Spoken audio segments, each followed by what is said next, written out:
I can't just keep eating my soul up about this, you know? You're right. And you can't just keep letting people eat your soul up for free, you know? It's not what it's about. It's about having the soul that you have in you for yourself. And I still got tons of people that are eating on my soul right now. This is the night it ended. Eddie Ray Routh running from police in Chris Kyle's own truck. Hours earlier, at a Texas shooting range, Kyle and Chad Littlefield were dead, and Routh was behind the wheel. He'd later be convicted of both murders.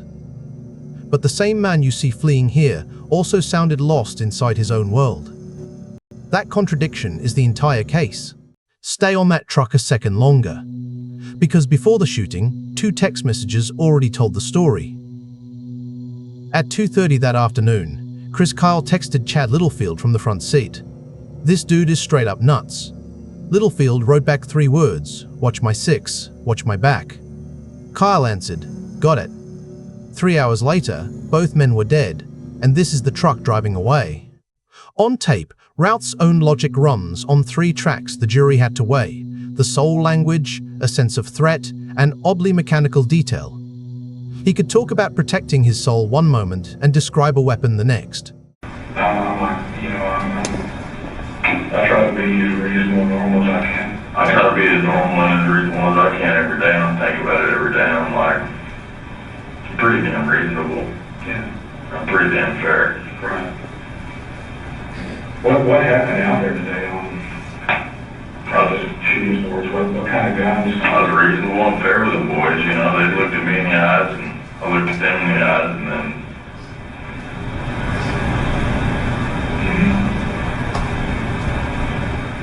And what happened to them today is from your perspective? The 2 men at the center deserve equal weight. Christopher Scott Kyle was a former Navy SEAL whose memoir made him famous. Chad Littlefield was his friend, a husband and father from the Dallas area, remembered by a foundation in his name. Eddie's mother worked at the same school as Kyle's children. She asked him to help her struggling son. Kyle agreed, though he'd never met Eddie before. Littlefield came along to help his friend. That matters. Both men walked down range to set up targets. Neither drew a weapon, neither fired a shot. What'd you tell her? I told her I had to kill men.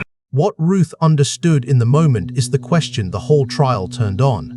He gave the state a map of his own awareness, and then he ran. This is that flight. Kyle's black pickup on dark county roads, Routh driving away from a scene he'd later describe in detail. A man deep in delusion, or a man covering his tracks. The evidence had to answer for both. I could clearly identify that I knew if I did not take out his soul, he was coming to take mine next. I'm just tired of playing chess with my life. It's not about playing chess pieces of life. He didn't stop when he had the chance. Watched the road ahead of him fill with light. Officers picked up the truck and Routh kept driving, the pursuit stretching out across the night. Later he would say he knew the men, knew the range, knew what he'd done.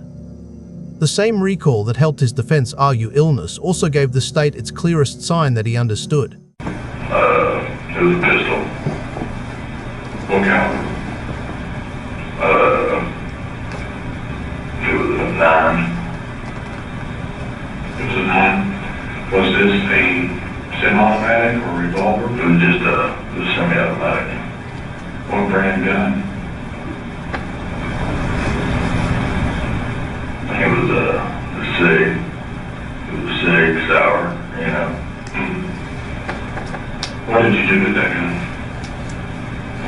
Dr. Mitchell Dunn, the defense expert, addressed that recall head-on. Memory, he testified, is not the same as sanity. A man in the grip of psychosis can still remember a drive, a weapon, a sequence of events, and remain unable to know that what he did was wrong. Recall did not settle it. So keep both things in mind as this chase plays out. Routh could describe every turn of this road, and still, the defense argued, not grasp that any of it was a crime. The state answered with everything Routh did that wasn't confused at all. He took a truck. He drove it away. He fled from police. He surrendered. Each choice, the prosecution argued, points to a man tracking his own situation. The defense saw disorganized movement toward family and home. The same facts, taken two ways. And the road you're watching belongs to both readings. So, what did you do with the gun that you had? I mean, did you take it with you into the vehicle and then drive away? That yes? Did you feel bad for doing that? Yes. Yes. He kept running until he couldn't. The pursuit you're seeing ends the way it had to, with the truck disabled and Routh in custody. What he said next would fill the rest of the case, an account of that day given in pieces, some of it lucid, some of it lost. The tape became contested territory, and every side would return to it. Some of that certain shit was killing him. You knew that was wrong. Right? Right. And you knew driving away,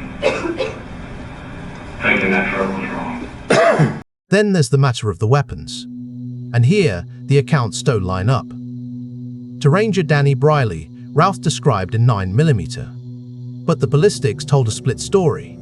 Bullets recovered from Kyle matched a .45, those from Littlefield, and 9mm Sig Sauer.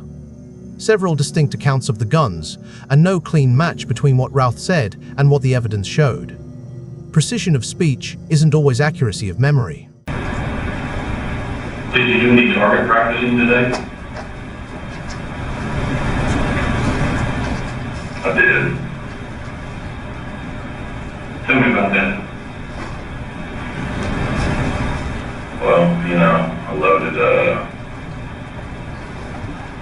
a .45 and I shot it.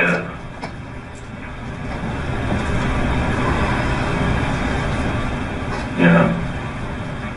What kind of distance? So the defense drew a careful line. Memory is not a diagnosis. Recall can coexist with severe illness. A man can hold on to details of a terrible day and still, they argued, have been unable to know it was wrong. But recall alone does not prove insanity, either. And that cut both ways. Detail could sit beside psychosis or beside full awareness. The record held both, and neither side could claim it cleanly. What the road and the record shared was this: they were evidence everyone wanted, and no one owned. Yeah, I'm just sorry for what I've done. You know. This crisis didn't start at the range. Routh had been hospitalized in 2011 for a psychotic disorder whose cause was never settled. He held strange beliefs. One, about a tapeworm.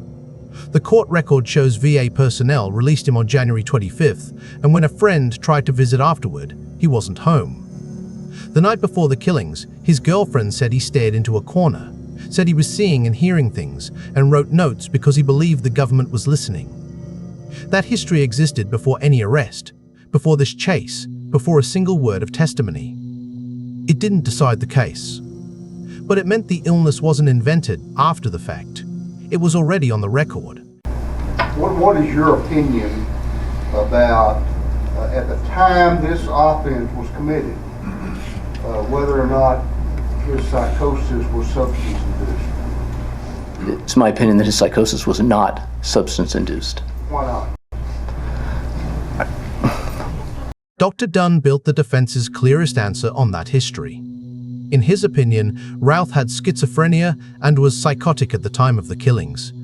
The fear of Kyle and Littlefield, Dunn believed, grew out of delusion, and that illness kept Routh from knowing his actions were wrong. Psychosis, he warned, is not amnesia.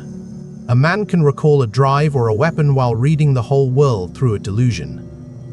Dunn also rejected a drug-only explanation. Routh had used marijuana. But the symptoms and hospitalizations stretched far beyond any single high. Recall did not settle insanity. It could sit right beside it. That was the defense's whole ground. And this is the same road, the same night. They said, a sick man drove. Okay. And are there indications, though, that you saw throughout your interview and everything that you've reviewed that shows that the defendant knows what he did was wrong. Yes, Can you give us some examples of that? I can. The state built its case on Routh's behavior and on doubt about the science. Dr. Randall Price, for the prosecution, treated Routh's own actions as proof he knew. The flight, the surrender, the direct answers about right and wrong. And the physical evidence had its own gaps. A court record noting that a glass vial of clear liquid was missing when a ranger seized evidence from the home, small questions the defense pressed and the state explained. No blood draw ever established what was in Routh's system that day. Price's conclusion was blunt. Whatever was wrong with Routh, he understood that killing was against the law. The same recall, the defense called illness, the state called awareness, and the road kept running under both. Hands up, and then he got on the ground. And those actions all infer that a knowledge that he knew what he did was wrong. Okay, and based on your training and everything, what does wrong mean in our law? In Texas, it means that you've broken a law, basically. It's illegal. By the end, 3 experts had reached 3 different places. Dunn found schizophrenia and legal insanity. Price found a man who knew right from wrong. A third, Dr. Arambula, believed Routh was intoxicated, and, on that basis, not able to claim he was insane. 3 diagnoses, 1 defendant. A verdict would have to choose between them without the certainty any of them wanted. And so the case came down to 12 people, this footage, and a single legal question about a mind no one could fully enter. All right, we, the jury, find the defendant Eddie Ray Routh guilty of the felony offense of capital murder as charged in the indictment. That verdict is signed by Ms. Stafford as foreperson of the jury. You may be seated at this time. You wish to have the jury polled? Yes, Judge. All right, the request. The jury rejected the insanity defense and convicted Eddie Ray Routh of capital murder for the deaths of Chris Kyle and Chad Littlefield. But hold on to what that verdict did and didn't do. It settled a legal question. Did the defense prove he couldn't know right from wrong? It did not erase the medical history. Jurors didn't declare Routh medically sane. They decided the defense hadn't carried its burden. Those are different things. At this time.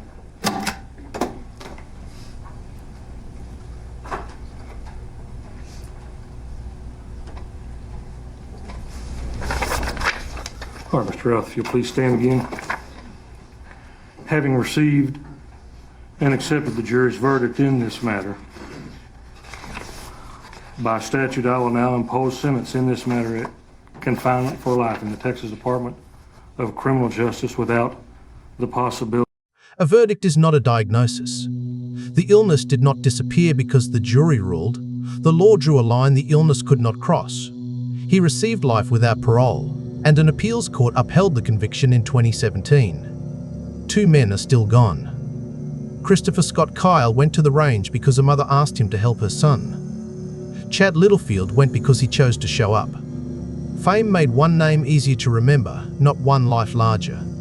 The record shows what happened, but it cannot fully explain a mind. That part remains open. I'm Carson Morgan. Until next time, stay curious. Stay safe.